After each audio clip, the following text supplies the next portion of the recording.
If you want to master watercolor, then you do not want to watch this video. If you're interested in getting your hands on all the materials used in this demonstration, check out the YouTube video description below.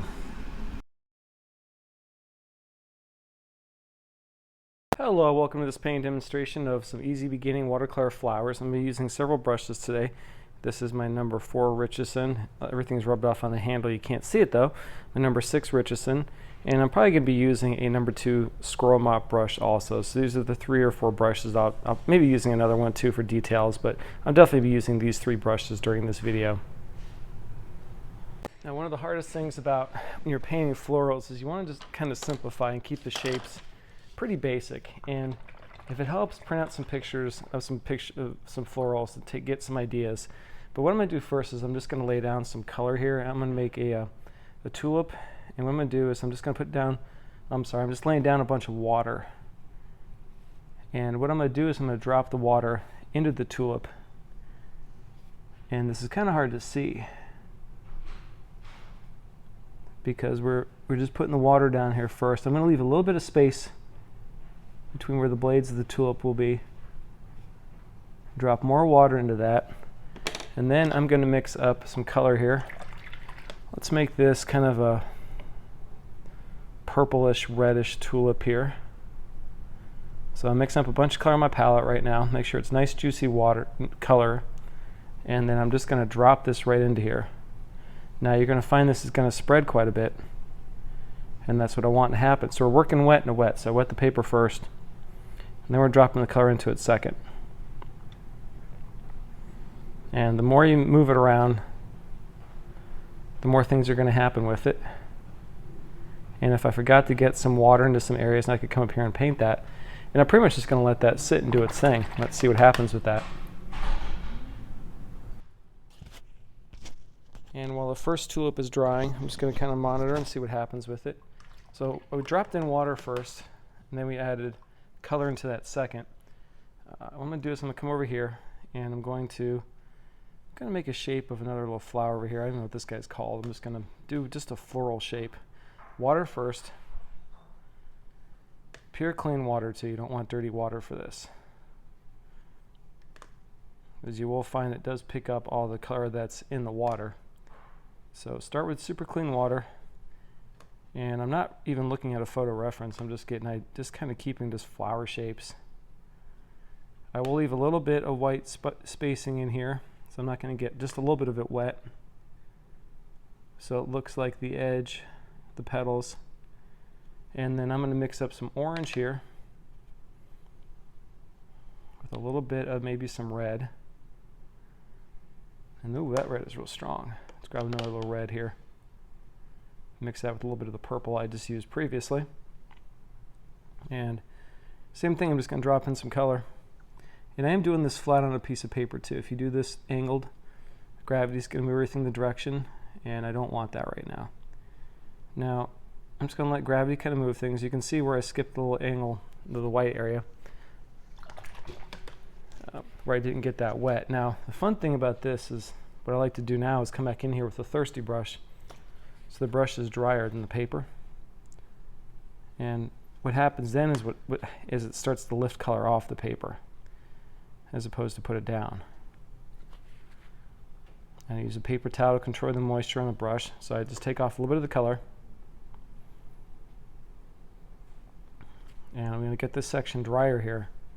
Get some color into there. I forgot to put color into there. I'm going to make this little flower darker at the bottom. So I'm going to drop in some darker color here.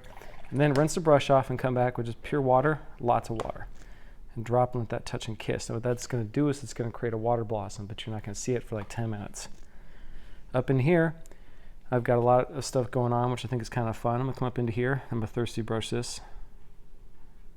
Reactivate that color a little bit, pull some of that off, and then I'm going to do the same thing.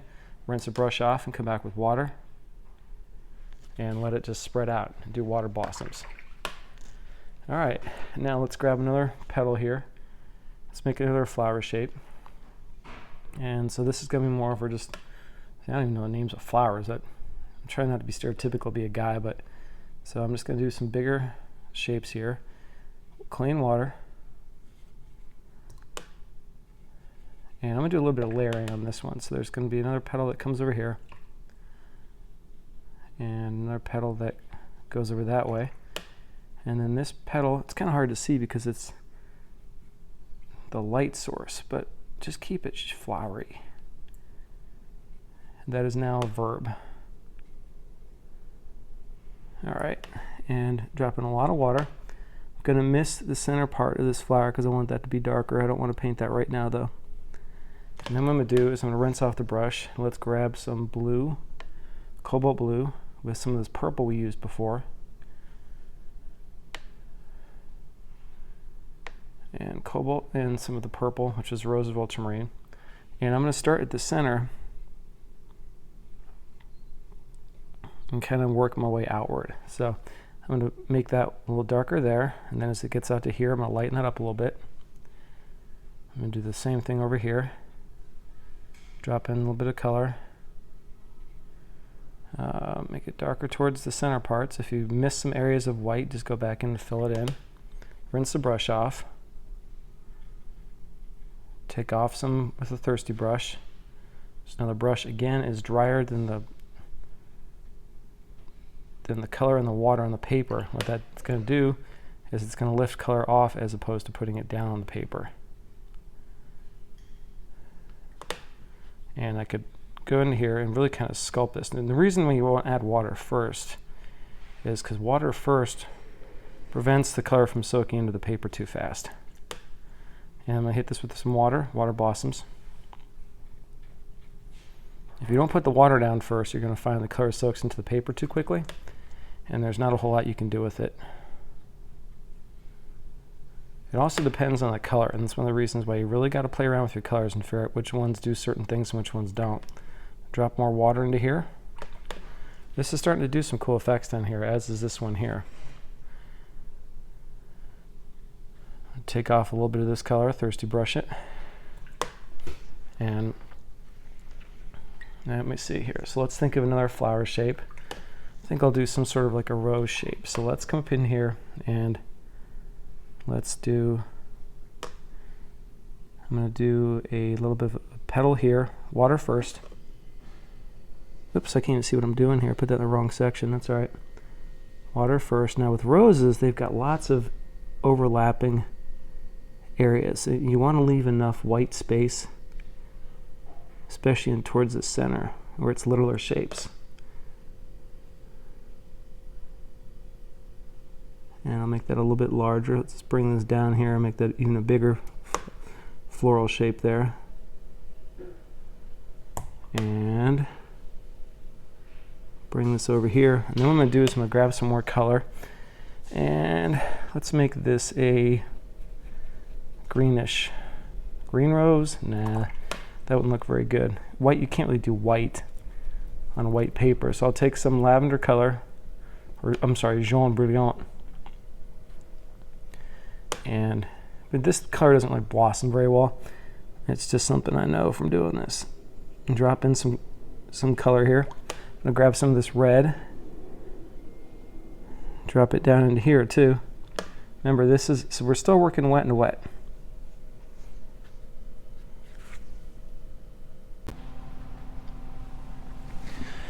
All right, so everything isn't completely dry yet, but I'm going to start working on the next layer. I'm impatient. I'm getting a big water blossoms creeping back into here from that direction. I'm getting some additional stuff that's going to happen in here too. What's going to happen here is this water is going to creep back into here and create more of a blossom, which I'm okay with. I don't mind that. I mean, it looks like florals. But if you really want to get rid of this, just come in here with a brush, just a little bit wet, and reactivate the color partially, and then wick it up. So you kind of can't control that. And if you want to then do a reverse blossom that goes that way, come back in with some water, and now it's going to push the pigment that direction.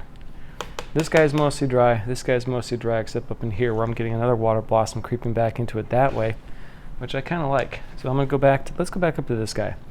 And I'm going to start with some darker blue towards the base, and I'm going to just, so the painting is mostly dry down there. And so I'm just going to kind of working with a layering effect here. So what I'm going to do is I'm just going to come in here with a little bit darker color. And then I'm going to rinse the brush off. So So I'm going to pretend this petal overlaps there. And I'm going to take, now I just rinsed the brush off and just came back with water. Let these guys touch and kiss a little bit. Try not to go back and forth too much because you'll reactivate the color that's already down on the paper. And what this does is it makes that petal come forward. Now I can't get into that yet because that's all really wet. If I want to darken down some areas at the bottom of this guy, looks like I can. Now if I want to come into here and drop in some darker darks on top of that red, just drop it in there. We're not trying to do too much. Rinse the brush off and come back in with just clean water. Let things touch and kiss.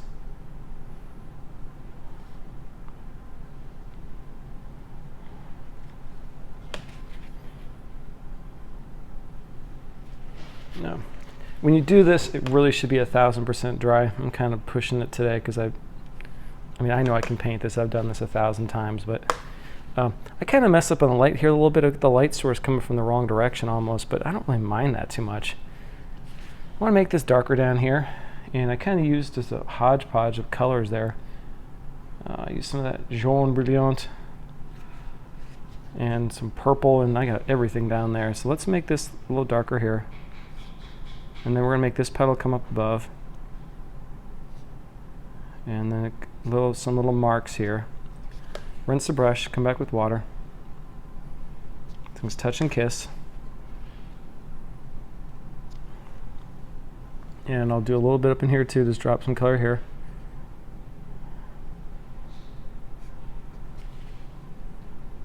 And just, you know, get rid of some hard edges. Sometimes I have to use a paper towel to do that. And to me that looks okay. This guy is still too wet. I can't do much with this right now. Yeah, I'm going to risk it though. Alright, I'm going to take that lavender color. Looks like I used lavender and purple up there. It's kind of hard to tell. I paint real fast. Sometimes I forget what I'm working on or which colors I'm using.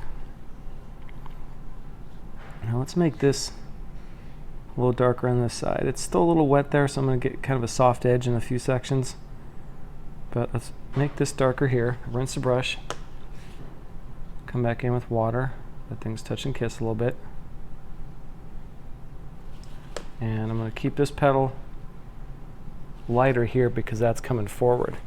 Now that was a little darker than I wanted. So now I'm going to use the thirsty brush and wick this up a little bit. And if I want to come into here and drop some more water into here to create another blossom on this layer, I can. And then when you're working with petals, this sort of a flower, you might have some little sorts of things coming out for the, you know, the veins of the leaves. So you could come into here. I'm going to grab a different brush, one I hadn't planned on using. This is the number 2 small brush. I don't know what it's called. And I'm going to rinse that out a little bit more. Just lighten it up quite a bit. Don't like what you did, dab it off. Things are still wet, you can pull it off the paper pretty easily. What you don't want to do is go back and forth too much because that pulls off all the other color underneath it. It's wet and wet now, so it's going to be a soft edge. That's okay. Take out a little bit of it. I can come up into this guy now. I want to get even darker darks with the finer lines. Have that guy come in front here. Getting a hard edge in here, so let's just go back in, hit that with water and soften it up a little bit. Grab a different brush that holds a lot more water, and I could drop water here and create another water blossom on that layer. Now of course it's going to push the pigment aside that direction.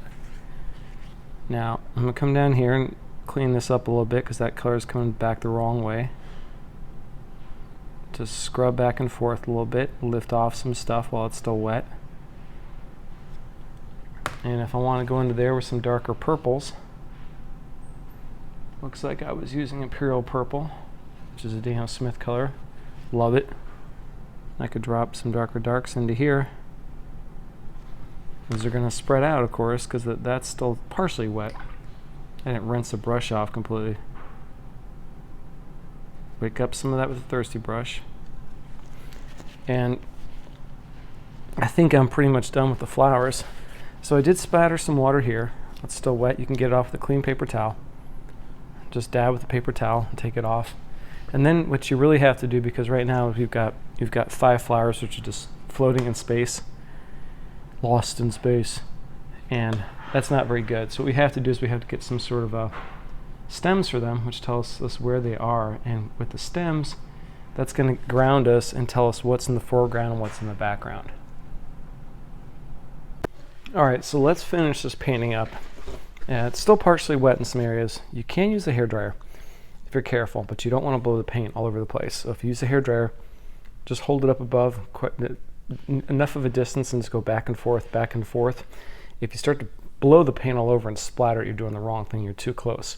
And then as the paint slowly dries, then get closer and closer with the hairdryer. All right, so what I'm doing now is I'm going to mix up, where's my brush? It's right in front of me. Mix up some greens because I want green stems. And I'll use some of the other colors in the green stems too. So what I'm going to do here is I'm going to make a little bit of, this guy's going to have a couple little, and usually at the bottom it's a little bit darker. Actually I want a smaller brush than that. I'm going to switch to my smaller Richardson brush.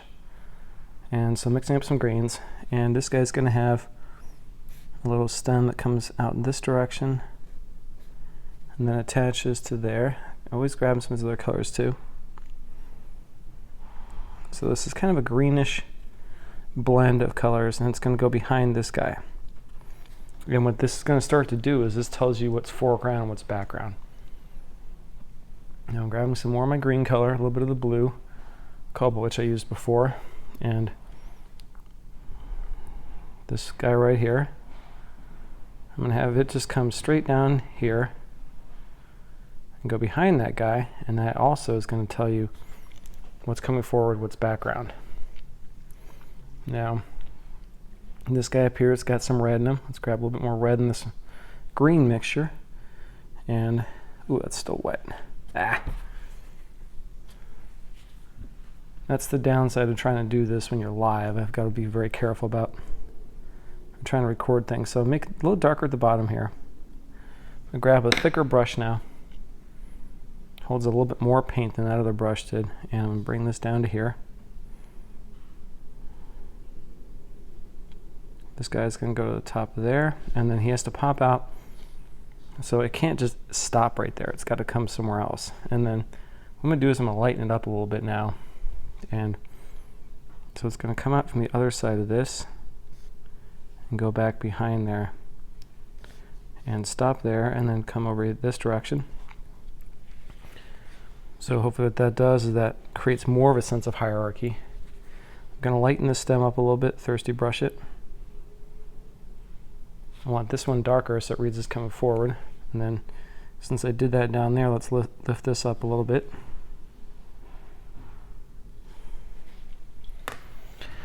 And then I've got another stem here coming out from this guy who's not completed yet.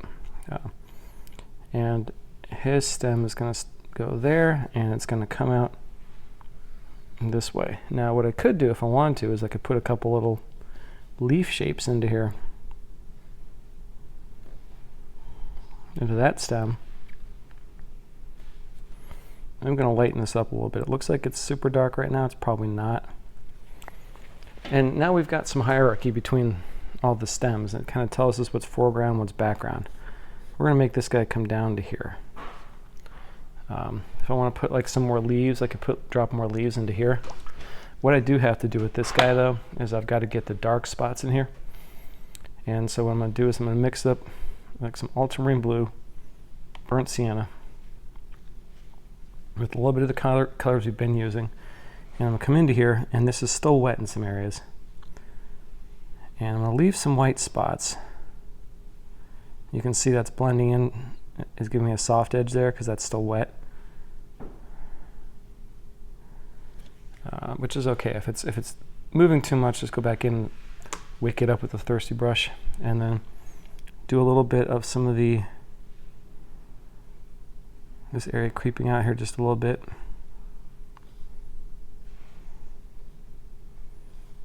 And if you need to darken up the bottom of a stem while it's still wet, just drop some darker color into it. And which I might just do here a little bit. Just drop some darker color into that. Let's stamp up and see how this looks. And I think I'm done. This is probably the easiest watercolor painting that you can do. This is a great way to start learning how wet and wet works, how to control it. See over here, now all this black is creeping out here too much. So I'm coming back in here with a thirsty brush. I'm going to soak it up. And after you've done this once or twice, you don't have to worry about it too much, but just kind of pay attention to it, you know. And here's the final finished painting. Hope you enjoyed this paint demonstration. Thank you so much for watching. If you like this content, hit subscribe. I'll have more watercolor tutorials in the future. Thanks a lot and happy painting.